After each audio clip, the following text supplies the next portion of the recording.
Mets ton choix en commentaire dès maintenant, avant même de regarder la vidéo, et vois si tu changes d'avis à la fin. Les surprises venues d'ailleurs. Aura Funky Cat, alias Aura03. Un nom bizarre, un look entre manga et rétro, mais elle est déjà dispo en France. Elle offre une bonne autonomie et un confort sympa avec un style qui ne ressemble à rien d'autre. Son problème, son prix est proche de la future Renault 5 électrique. Et là, pour une marque inconnue en France, ça pique. Dites-moi, est-ce que vous mettriez vos sous dans une marque totalement nouvelle, juste pour rouler différent? La Smart 3, c'était autrefois la petite citadine coincée dans les embouteillages parisiens. Aujourd'hui, grâce à Geely, Smart balance une compacte stylée, moderne, bien équipée. Et comme c'est distribué par Mercedes, pas de souci côté réseau. Clairement, ça peut séduire ceux qui veulent de l'électrique chic sans tomber dans le tout Tesla. Vous en pensez quoi? Smart peut redevenir cool ou c'est trop tard? Zeekr X, là, on grimpe de niveau. Zeekr, c'est la branche premium de Geely, les proprios de Volvo et Lotus.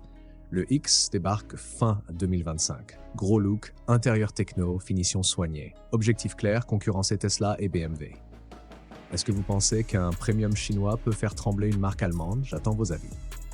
BYD Seal U, c'est déjà le rouleau compresseur chinois en Europe avec ses concessions bien implantées en France. Le Seal U, c'est leur grand SUV familial, une autonomie généreuse, un équipement complet et un tarif souvent plus doux que nos SUV français. Face à un Peugeot électrique 3008 plus coûteux, cela risque de faire grincer des dents. Là encore, vraie question. Est-ce que vous achèteriez un SUV BYD si ça veut dire économiser plusieurs milliers d'euros par rapport à Peugeot?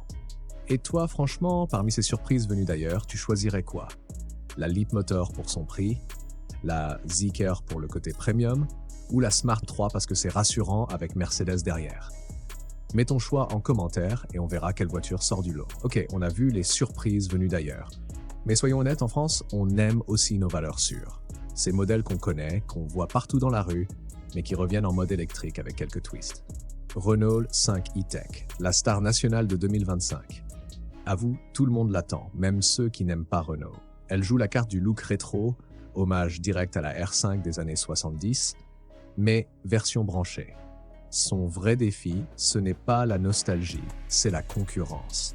Parce que dans le rétro game, elle va se battre contre la Fiat Panda électrique, qui arrive pile au même moment, et contre la Twingo e-Tech, attendue en 2026, encore plus compacte et encore plus abordable. L'avantage de la R5, elle est fabriquée en France, et ça compte dans l'argumentaire. Mais prépare-toi, la guerre des citadines électriques, ça va être sanglant. Fiat 500 électrique, déjà star incontestée des centres-villes, mais attention à la Leapmotor T03 qui casse littéralement les prix.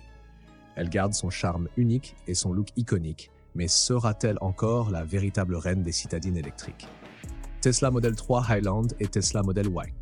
Toujours en tête des ventes en France, mais les finitions sont régulièrement critiquées, l'écran central unique divise les conducteurs et les prix ont commencé à remonter.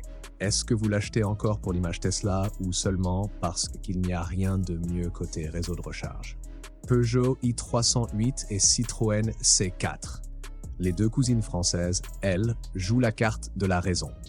Réseau de garage partout en France. Une finition correcte, sans fioritures. Et surtout, pas de risque côté image. Tu roules Peugeot ou Citroën, c'est accepté, c'est normal. Pas les plus sexy, pas les plus audacieuses, mais pour beaucoup d'automobilistes français, c'est pile ce qu'ils veulent. Pas de surprise, juste une voiture qui marche. Et toi, dis-moi, tu craques pour la Renault 5 parce que c'est le Made in France rétro cool? Tu restes fidèle à la Fiat 500 pour son charme? Ou tu continues à croire en Tesla malgré ses défauts? Mets ton avis en commentaire. On change de registre. Là, c'est la catégorie des voitures qui font tourner les têtes. Premium, sportive, électrique, musclée, bref, celles qui font rêver, mais qui se battent aussi pour justifier leur prix costaud. Porsche Taycan. Impossible de ne pas commencer par elle. La Taycan, c'est la sportive électrique européenne. Elle reste une référence en matière de plaisir de conduite, direction ultra précise, accélération de fusée et une tenue de route digne du badge Porsche. Son problème, l'autonomie, toujours un peu juste face au Tesla Model S ou même aux nouvelles chinoises plus endurantes. Mais soyons honnêtes, celui qui achète une Taycan, ce n'est pas pour compter les kilomètres, c'est pour se faire plaisir et montrer qu'il roule en Porsche. Point final. BMW i4 et iX. Chez BMW, on a mis le paquet pour rester dans la course. La BMW i4, c'est une berline électrique qui reprend les codes de la série 4. Conduite sportive, finition allemande et une image solide. Le BMW iX, c'est le SUV techno qui divise. Certains adorent son confort et son autonomie, d'autres détestent son look controversé. Mais une chose est claire, BMW rassure les clients premium qui veulent une alternative crédible à Tesla. Audi Q4 e-tron et Audi e-tron GT. Audi joue double carte. Le Q4 e-tron vise les familles premium, avec un style sobre et une techno Volkswagen revisitée. L'e-tron GT, elle, c'est le coup de cœur des passionnés.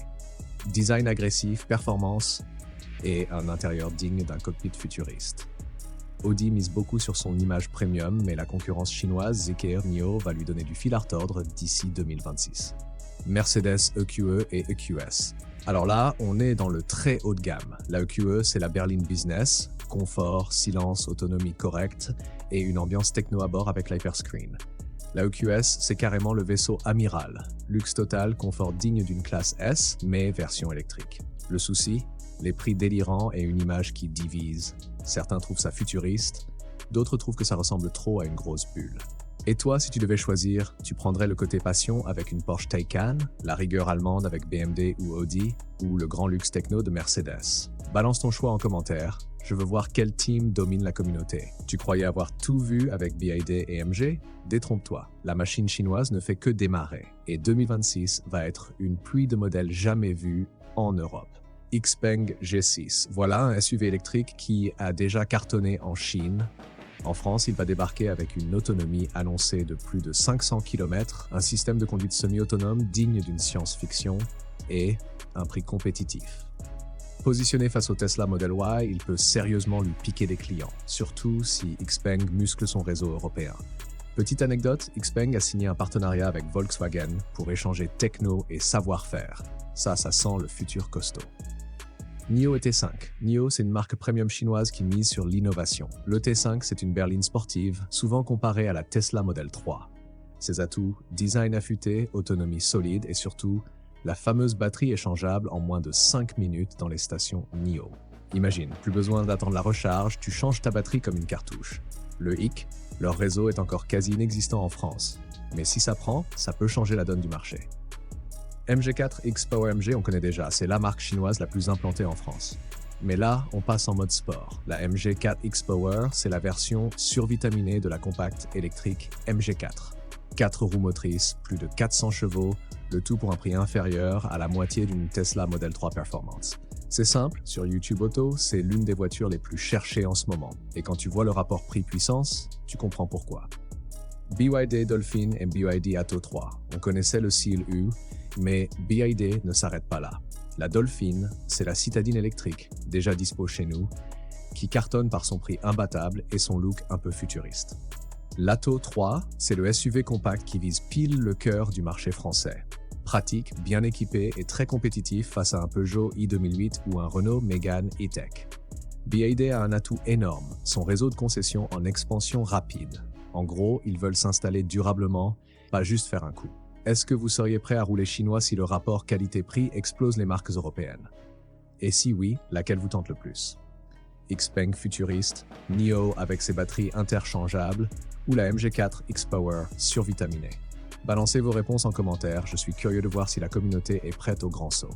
Clique sur la vidéo qui apparaît à l'écran, abonne-toi et prépare-toi à découvrir ce qu'on ne te dit jamais. Dans la prochaine vidéo, je vais te révéler un secret que les constructeurs aimeraient bien garder sous le tapis. Pas une rumeur, pas un non-dit, une info béton qui peut changer ta façon de voir le marché.